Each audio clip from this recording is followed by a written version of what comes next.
శుభ్రపరిచి ప్రతి సంవత్సరం రెవెన్యూ సదస్సులు పెట్టి జరిగింది ఏందండి? What is the result?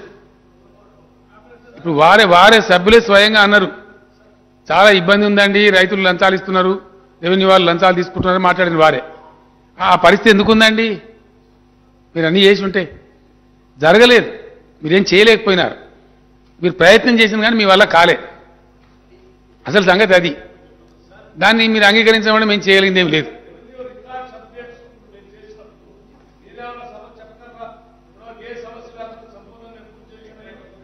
మీరు వినాలి విక్రమార్క గారు, వినాలి, మీరు వినాలి విక్రమార్క గారు.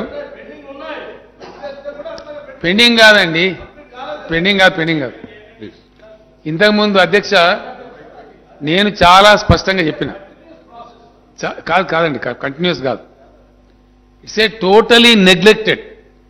ప్రజలను రైతులను వాళ్ళ కర్మానికి వాళ్ళు వదిలేసి, ఎస్ వాళ్ళు అనుభవించిన బాధలు వర్ణనాతీతం. వారు సర్వే అన్నారు, ఉన్నారండి సర్వేయర్స్ ఉన్నారా? కంప్లీట్ డెడ్ చేసి పడేసినారు. అదొకటే కాదు కదా, అగ్రికల్చర్ ఎక్స్టెన్షన్ ఆఫీసర్స్ ఉన్నారండి మీ పరిపాలనలో? ఉన్నారా? ఇటు నిర్వీర్యం చేసినారు. ఏది లేదు అధ్యక్ష, రైతులకు సంబంధించి చాలా నిర్లక్ష్యం జరిగినారు. ఇది వాస్తవం. తమరు కదా అధ్యక్ష వ్యవసాయ శాఖ మంత్రిగా 1500-1600 మంది ఎక్స్టెన్షన్ ఆఫీసర్లను రిక్రూట్ చేసి అపాయింట్ చేసినారు తమరు. మొత్తం కలిపి 2800. అంతకుముందు కొందరు ఉన్నారు, కొందరిని ప్రమోట్ చేసినాం, అన్ని కలిపి 2800.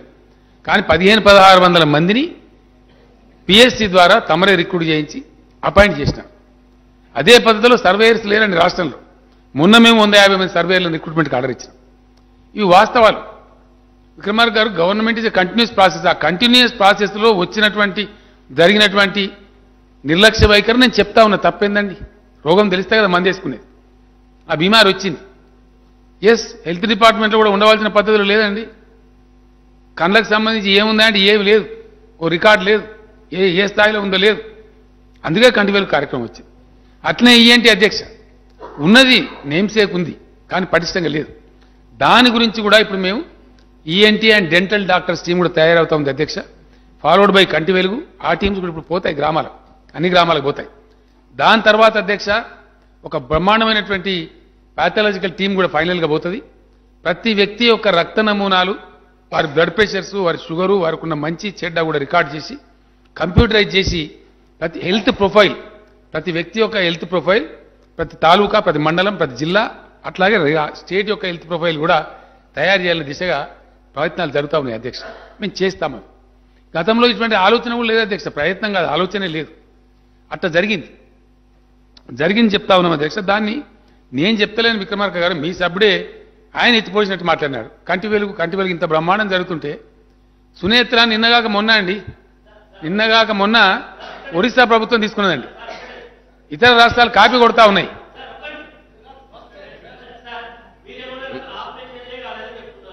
వెంకటరామరెడ్డి గారు, అది ప్రైవేట్ కావచ్చు, మేము చేయించలేదండి. Again, Mr. Venkatramana Reddy, again I am setting you right. Again I am trying to set you right. What you say is not correct. Why? Because నల్లద్దాలు పెట్టుకుని మీకు అన్నట్టు ప్రైవేట్ చేయించుకుని మాకు సంబంధం లేదు. ప్రభుత్వ పరంగా కంటి వెలుగు కార్యక్రమంలో మేము ఆపరేషన్లు స్టార్టే చేయలేదు. Yes, I'm monitoring. నేను కదా మానిటర్ చేస్తున్నాను. మీకు అపోహ ఉంటుంది, దాన్ని నేను చేయగలిగింది ఏం లేదు. రెండవది, వేరే విషయాలు చెప్తలేము అధ్యక్ష. నిరుద్యోగ భృతి ఎప్పుడు ఇస్తారు? ఉద్యోగుల వయసు ఎప్పుడు పెంచుతారు? అంత తొందరపాటు ఎందుకంటే తప్పకుండా పెంచుతాము, గ్యారంటీ చేస్తాం. ఆ పని మేము చేయకపోతే ఎందుకు చెప్తామండి? ఎన్నికల వాగ్దానంలో మీకున్న ఆర్తి మేము ప్రకటించలేదు కానీ ఒకే మొత్తంలో మాఫీ చేస్తాం ఉన్నామని మేము చెప్పినామా?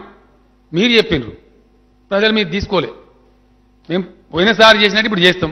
2 విడతలు చేయాలన్నా, 1 విడత చేయాలన్నా, 3 విడతలు చేయాలన్నా రైతులకు ఇబ్బంది రాకుండా చేస్తాం. గతంలో కూడా ఇదే పార్టీ వారు అధ్యక్ష మీరు రైతు రుణమాఫీ చేసినారు కానీ వాళ్ళకేం చెందలేదు, వడ్డీలకే సరిపోలేదని చాలా ఉపన్యాసాలు చెప్పినారు. మరి మళ్ళీ మాకు ఎట్లా మ్యాండేట్ వచ్చింది అధ్యక్ష? ఒకవేళ మేము రుణమాఫీ చేయకపోతే ఒప్పుకుంటారు రైతులు మమ్మల్ని? గతంలో చేయలేదు, మళ్ళీ ఇప్పుడు వీళ్ళు ఏం చేస్తారని మమ్మల్ని తిప్పి కొడతారు. కానీ బ్రహ్మాండంగా పోయినసారి మేము 63 సీట్లతో గెలిస్తే అధ్యక్ష, ఇంకో 25 జోడించి ఈసారి 88 సీట్లతో గెలిచినాం. అంటే what you propagated, what you try to propagate, what you try to mislead the people prove to be incorrect. కాబట్టి ఇప్పుడు కూడా మళ్ళీ మీ పంతా మార్చుకోమని సలహా చెప్తా ఉన్నా. మేము మార్చుకోమంటే నేను చేయగలిగింది ఏం లేదు, మీ ఇష్టం. ఇంత తొందరపాటు ఉంటుందండి? సంధి సమయం మేము గవర్నమెంట్కి వచ్చినాం, ఎస్, వచ్చిన తర్వాత లెక్క ఆచారం మంచి చెడ్డ, మేము చేసిన వాగ్దానాల కాస్ట్ ఎంత, అది ఎంత అవుతుంది, ఫైనాన్స్ అరేంజ్మెంట్ చూసుకొని చేస్తాం కదా. ఇది ఎప్పుడు చేస్తా చెప్పు, రేపు పొద్దుగా వరకు చేస్తాం, మేము చెప్పలేదు కానీ పొద్దుగా వరకు చేస్తాం. చెప్పినామా? మేనిఫెస్టోలో ఏదైతే చెప్పినామో 100కు 100% తూచా తప్పకుండా దాన్ని అమలు చేస్తాం. నిన్న గవర్నర్ గారి ప్రసంగంలో కూడా పటిష్టంగా చెప్పినాం. మేనిఫెస్టోలో చెప్పని అంశాలు కూడా ప్రాసెస్లో, ప్రయాణంలో మా దృష్టికి ప్రజల సమస్యలు వస్తే చెప్పలేదని ఊరుకోము, వాటిని నెరవేరుస్తామని చెప్పినాం. అధ్యక్ష, దశాబ్దాల తరబడి పెండింగ్ పెట్టి వాళ్ళ కర్మాన్ని వాళ్ళని వదిలేసి నిర్లక్ష్యం చేసి ఈరోజు కొంచెం జరుగుతుంది అధ్యక్ష.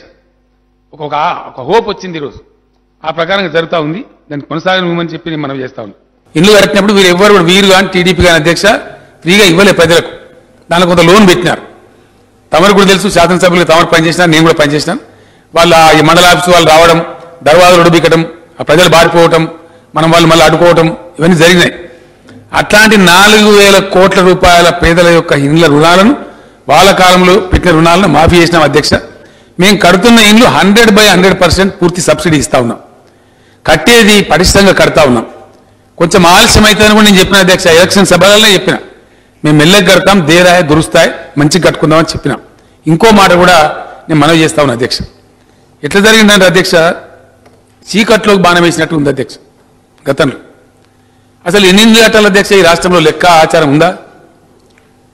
కాంగ్రెస్ తెలుగుదేశం వాళ్ళు ఇచ్చిన లెక్కల ప్రకారం, వాళ్ళు మేము కట్టినమని చేసుకున్న ప్రచారం ప్రకారం ఇల్లు కట్టే ఉంటే ఇలా ఇల్లు కట్టే అవసరమే లేదు అధ్యక్ష. మరి ఆ ఇల్లు ఎక్కడికి పోయినాయి అధ్యక్ష? ఏమైనాయి? మంతనిలో మేము ఎంక్వైరీ చేస్తే అధ్యక్ష 140% ఇల్లు నిర్మాణం అయినాయి. 100 కుటుంబాలు ఉంటే 140% కట్టినారు. మళ్ళీ ఇప్పుడు మంతని పోదామని అందరం కలిసి మళ్ళీ ఇప్పుడు ఇల్లు లేని వాళ్ళు. What happen to those houses? ఇది జరిగింది. అట్లా జరగడానికి వీల్లేదు, ఇప్పుడు కూడా జరగనివ్వం, ఖచ్చితంగా జరగనివ్వం. దానికోసం అధ్యక్ష గతంలో ఏం జరిగింది అధ్యక్ష, చిన్న చిన్న విషయాలలో కూడా అడ్మినిస్ట్రేషన్లో లోపం ఏంటంటే భూరికారుల పక్షాలను మనం మాట్లాడతాం. ఎందుకు పెండింగ్ ఉంటుంది అధ్యక్ష? ఇది ఎక్కడ, దీని మూలం ఎక్కడుంది? Why it is not being updated? దానికి కారణం ఎవరు?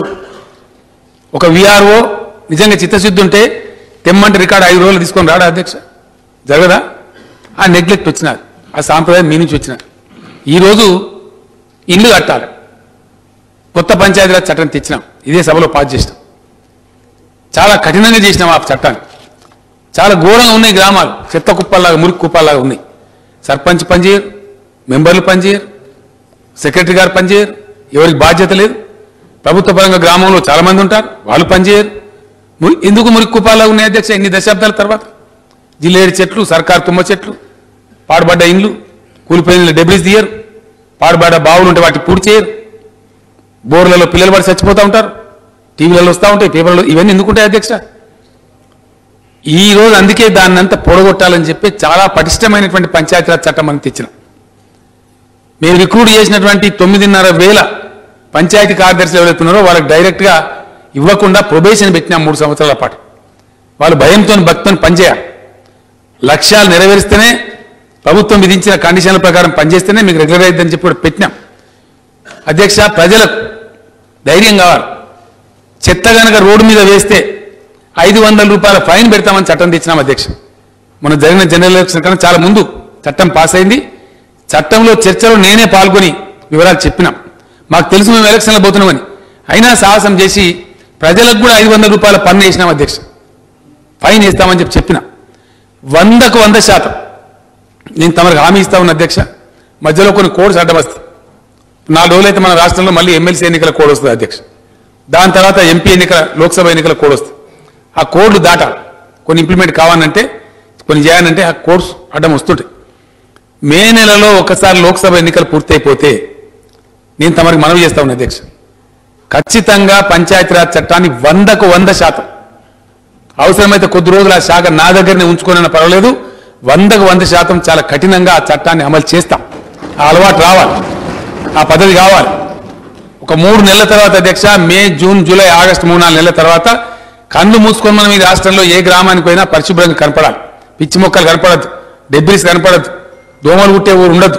ఆ చర్యలు తీసుకుంటాం, అమలు చేపిస్తాం. డెఫినెట్గా ఆ దిశగా గౌరవ శాసనసభ్యులు కూడా అందరూ సహకారం చేయాలని చెప్పి నేను కోరుతా ఉన్నా.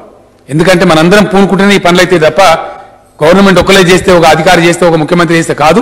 కాబట్టి ఏ నియోజకవర్గ శాసనసభ్యులు ఆ నియోజకవర్గంలో దయచేసి ఎన్నికైన సర్పంచ్లను ఎడ్యుకేట్ చేసి, వార్డు మెంబర్లను ఎడ్యుకేట్ చేసి, ప్రజలను ఎడ్యుకేట్ చేసి ఇది మన కోసం జరిగే మంచి అని చెప్పి వాళ్ళు కూడా దానిలో భాగస్వామ్యం చేసే విధంగా గౌరవ శాసనసభ్యులు కూడా దీనిలో భాగస్వామ్యం తీసుకోవాలని చెప్పి నేను కోరుతా ఉన్నా అధ్యక్ష.